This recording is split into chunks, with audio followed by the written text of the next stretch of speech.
love monsters. Monsters of all kinds. But let's admit it, while some monsters strike you with awe, others just make you roll your eyes. Some are fascinating and others are irritating. This video is dedicated to a special selection of D&D monsters that are rather disappointing, or annoying, or lackluster in one way or another. Of course, this is largely based on my own opinion, though if you do disagree with a creature on here, hopefully you can at least understand the reasons why I think it misses the mark. And that's really what it comes down to most of the time. I think that these creatures could work better if they only had a different approach or some better development. So let's give these monsters a good roasting. Number 10, the Flumph. The least worst on this list actually has an interesting niche in the D&D world, even some good abilities. But they look so ridiculous. They look like something from a goofy cartoon. Flumphs occupy a unique place in the Underdark ecosystem. They are sensitive and even moral beings, and they feed off of the latent psionic energy of nearby sentient creatures. They lurk about, consuming random stray thoughts and excess stress. Once a Flumph has absorbed such a steady stream of mental activity, it becomes aware of the many goings-on in its immediate environment, so that makes it an excellent source of local information. Flumphs also live in little societies of their own. They're composed of these peaceful communes where they all contribute and they just pursue topics such as philosophy, religion, and mathematics. There's something about that I don't trust. They must have a dark side in there somewhere. They must have something more monstrous to be surviving in such a harsh environment. Aside from its telepathic prowess, a Flumph has an acid tendril attack and a once-per-day stench spray. Otherwise, they're pretty weak creatures.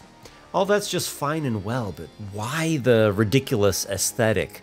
Also, if a Flumph can't speak, and it does not eat physical food, why does it have such a big mouth? So this is what I call a reskin monster. Their entry states that they resemble floating jellyfish, so you could easily keep that without it looking goofy, or you could just do a total reskin, make its appearance completely different, or have it be able to shape change. Maybe it can disguise itself to look like a different Underdark race, like a Myconid or a deep gnome. Now, out of my way, you flaccid, slug-eyed sack of flatulence. Number 9, the Modron. Again, the issue here is largely related to style, as the Modrons look like something out of a Pixar kids movie. They create such a clash in tone for most styles of RPGs. Classic fantasy, swords and sorcery, swashbuckling, oriental adventures, ancient mythology, dark fantasy, horror, mystery, and intrigue. They do work for a few styles like kitchen sink fantasy, or if you're just playing a goof around campaign, but outside of those, you're going to have to stretch a lot to include silly robot cube people. But suppose we extend the square beyond the 2 dimensions of our universe along the hypothetical z-axis there. Another issue is that most Modrons really do nothing other than make basic attacks. It gets old really fast when a monster doesn't have one single unique thing that it can do. Be gone, you boredom-inducing, personality-lacking box of bolts. Go find an artificer who can scrap you for spare parts. Number 8, Mains. Unlike a lot of creatures on this list, the Mains has a really effective style, but it has no special abilities. Nothing. Even basic kobolds have pack tactics, and your baseline goblin has nimble escape. These features are really nice. They influence how the creatures act during combat and other scenes. It leads to them feeling distinct in some way. Their mechanics actually express their themes and their behavior, and that's a great thing. Compare the Mains to the Dretch or the Quasit, the other 2 very low CR demons. The Dretch has a poisonous stink cloud, and the Quasit can shape change, scare its enemies, or even turn invisible. Seeing a stat block with nothing but a basic attack is such a disappointment. Lore-wise, Mainses are a mixed bag. They work well as the lowest form of being in the abyss, and demon lords can transform them into stronger demons or even undead creatures. But instead of the abyss spontaneously generating manes like it does for most demons, they are described as coming from, quote, the souls of evil creatures that descend into the lower planes. But that's what hell is for. You know, the whole purpose of hell existing, the ultimate punishment for people who committed evil acts during their life. If only the manes had some better abilities and some lore, it would have been spared from this list because it's otherwise a terrifying monster to behold. Manes, even zombies cringe at you. When Orcus turns you into a ghoul, it's not because he believes in your potential, it's so he doesn't have to look at your face anymore. Let's turn the page and rid ourselves of this pathetic, talentless, shambling scab collection. Number 7, Yeti Tyke. There are actually a couple of entries on this list from the Rime of the Frost Maiden module. The first of which is the Yeti Tyke. Tyke. Oh, little Tyke, you can do it, buddy. You can grow up and be a real monster like your daddy. Well, that is if some adventurers don't kill you first. Oh, isn't that adorable? You get to be someone's moral quandary, debating whether it's right to kill the younglings at a monster's lair. If you're running D&D for your 10-year-old nieces, which I sometimes do, go ahead, put old Tyke in there. Or maybe you're running a chibi anime style game. He fits there too. But if you want to play at the big kids table, you might not want to bring this. Also, its stat block is pretty dull with just basic attacks, keen smell, and advantage to hide in snow. Yeti Tyke. I can hardly even say that without laughing. You look like a manga Ewok. Instead of a claw attack, you should have had a rattle. I see you have a climb speed. All I can imagine is you crying your way up a tree right before the wizard firebolts you. There you go, son. Now get out of here. You're bothering me. Number 6, Guard. One thing that annoys me a lot in RPGs is how the city guards are usually so strong. If guardsmen are that powerful, why don't they save the damn world? By the gods, there is a psychopath on the loose. Well now, what do we have here? But the 5e Monster Manual goes the opposite way and gives us a laughable CR 1/8 guard. That's weaker than a basic goblin, a wolf, a riding horse. A city guard is weaker than a single goblin. Think about that. I would buy this if it would have been called something else, like conscript or untrained militia bloke. But an actual guardsman, at least CR 1/4, come on. What are you guarding? An elementary school cafeteria? You should have been called cannon fodder. You're just a meat shield that dies to show how powerful a monster is. Red shirts take pity on you. Number 5, Grung. Once again, we have another creature with a cartoonish, animated kids movie style. This is especially glaring when you remember that grungs are small size. They probably have these warbly, high-pitched voices. You have dared trespass upon our land. Forfeit to us your valuables, or die, intruders! Admittedly, grungs do have some nice mechanics with their jumping and climbing and their natural poisons, but why the goofy look? Or even a better question, why not just incorporate them with the bullywugs? Bullywugs are already close to that goof troop line as it is, but they're bigger, they're slightly easier to take more seriously. Do we really need 2 different species of frog people? Grung, you look like an enemy from Muppet Babies. I could see you as a toy kids get in one of those 25-cent crank machines at the grocery store. You're sticky and annoying, like stepping in gum. Number 4, Tortle. For some reason, and I'm not quite sure what it is, some animals make for better anthropomorphic humanoids than others.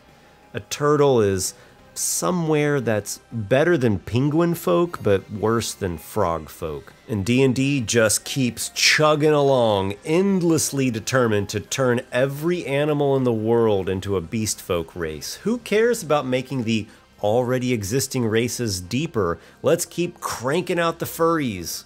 Or scalies, as in the case of the turtle. Turtle. What a name. Turtle? May I help you? Are you a member of the Turtle Club? Well, not exactly. Not exactly, but am I not turtly enough for the Turtle Club? Not only is their appearance goofy as hell, but their main special ability is outright not good. Shell defense. As an action, the turtle withdraws into its shell. Until it emerges, it gains a +4 bonus to AC, has advantage on strength and con saves. While it's in the shell, the turtle is prone, its speed is 0 and can't increase. It has disadvantage on dex saving throws, it can't take reactions. The only action it can take is a bonus action to emerge.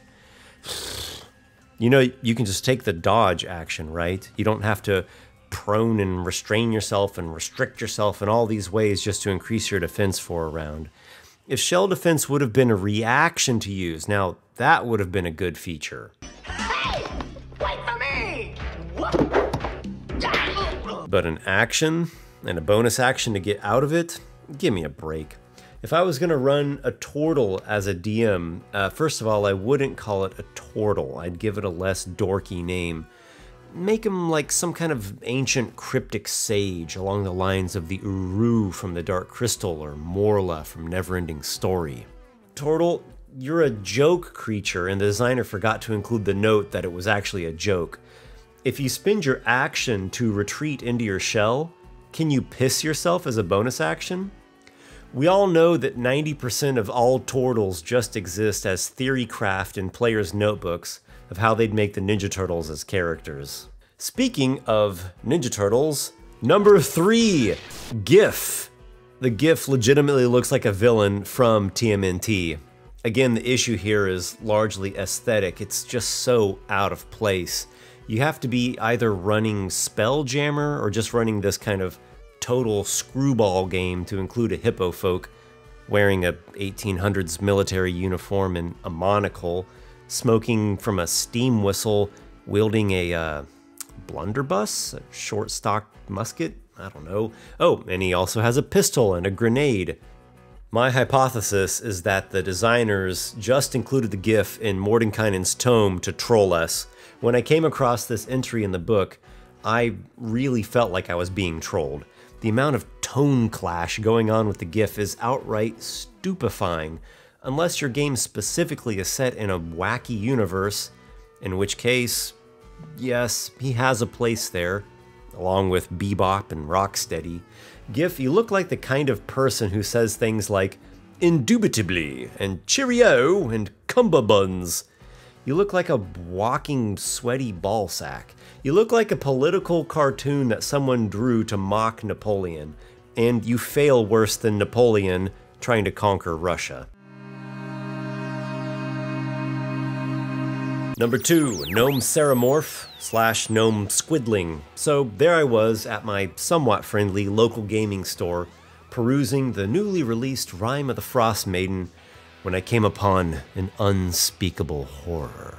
Something that caused such a vile reaction within the core of my being that I would have chucked the book across the room had I already have purchased it. I refer to these two things. Mind Flayer gnomes? Are they bobbleheads? Are they chibi? A laser pistol? Mind Tickle? This one here is CR 1/2, but it can deal 5d10 damage and extract your brain. What?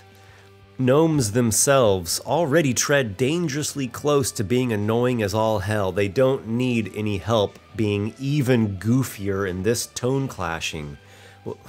Why? These truly are aberrations in every sense of the word. I guess what bothers me the most about these munchkins is how they take one of the coolest D&D monsters, the Mind Flayer, and they turn it into a stupid joke. Sure, Mind Flayers are unfathomably evil, they're sadistic, they're such twisted creatures, but that also makes them great for storytelling and conflict and tension. Taking that away and making it all cutesy is just such a cheap gimmick, and it hurts the storytelling and the world building.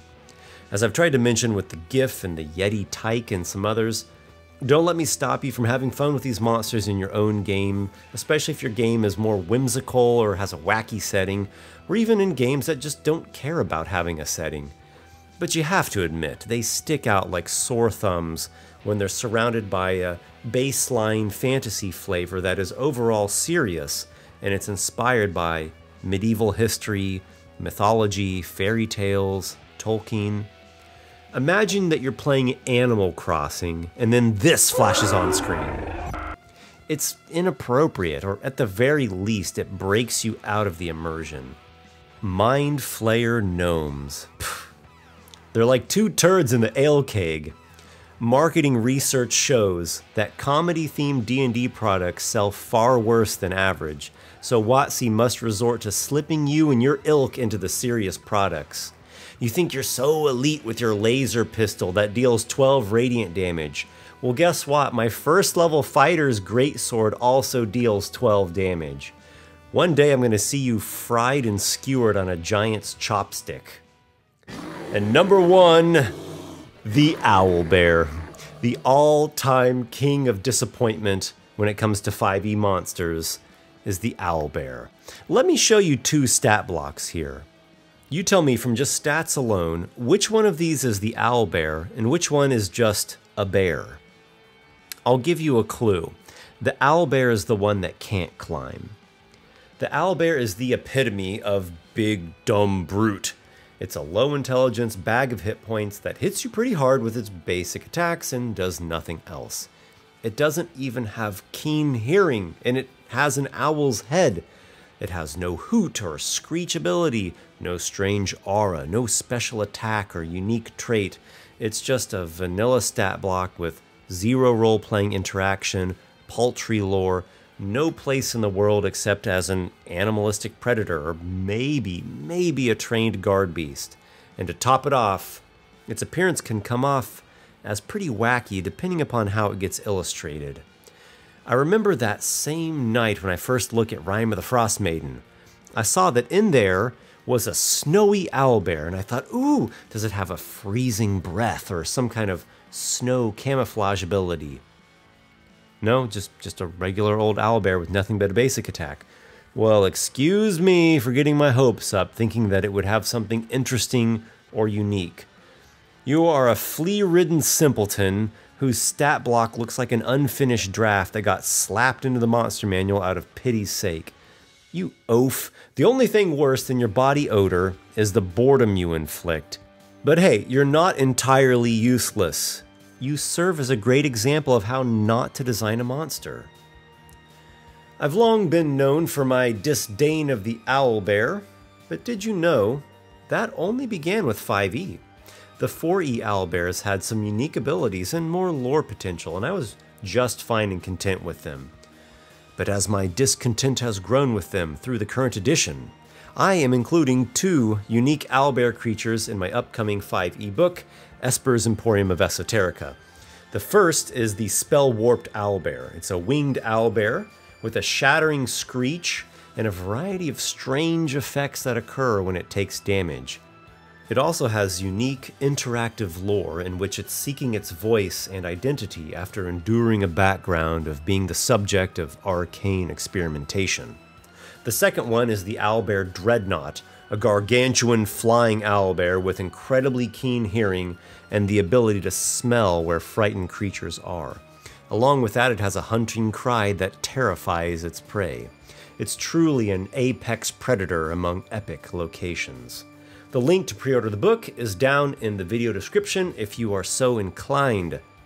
Well, I'll leave you with a reminder not to forget that D&D is a creative game. If something bugs you about a monster, it's usually pretty easy to reskin it or to add a fun combat option to its stat block.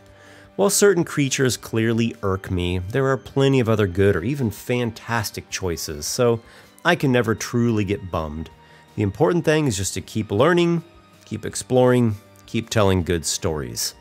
Thank you all for watching. As always, may your adventures be many.